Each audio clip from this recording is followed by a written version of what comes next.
येणाऱ्यांचे स्वागत करतात ती घराची दारे। आपले घर, बंगला, ऑफिस, फार्म हाऊस यासाठी सुंदर डिझाईन केलेली jumbo French door, safety door आणि तीही 18 गेज GI सेक्शन मटेरियल वापरून आणि 80 मायक्रॉन पावडर कोटिंग केलेली, संपूर्णपणे मेंटेनन्स फ्री।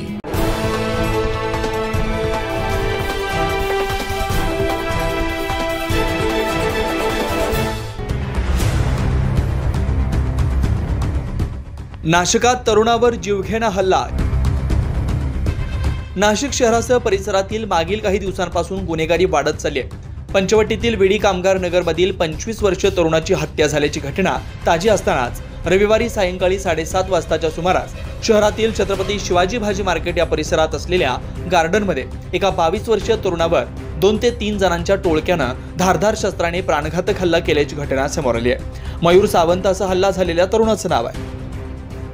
माझ्या मुलाची काही चुकी नसताना सर त्यांनी हाणमार केली जॉबरनी आणि दारू वगैरे पिलेले होते ते दोघांनी पण हाणमार केली आणि त्याला बिन याच्यावरून मारलं। तो काही कोणाच्या आधीमध्ये नाही, तो त्याचा जॉब करतो, त्याचा घर राहतो, आम्ही तिथं राहसुद्धा नाही। आम्हाला या गोष्टीवर न्याय मिळालाच पाहिजे। आणि ज्यांनी मारलं त्यांचे काय नाव आहे? कुणाल कापसे आणि ते हर्षद दोंदे, अजून दुसऱ्याचं नाही नाव। दोघांनी शॉपिंगच्या खाली ग्राउंडमध्ये। तुम्ही तक्रार केली का पोलीस? हां केली तक्रार सर, पण ते काही रिक्स घेत नाही जास्त आमच्याकडनं। आम्हाला या गोष्टीवर न्याय मिळालाच पाहिजे, नाही तर आम्ही पोलीस स्टेशनला तक्रार केली इथं आंबडमध्ये।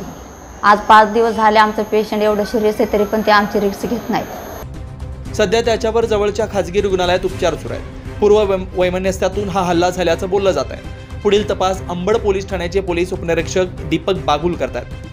प्रतिनिधी नितीन चव्हाण।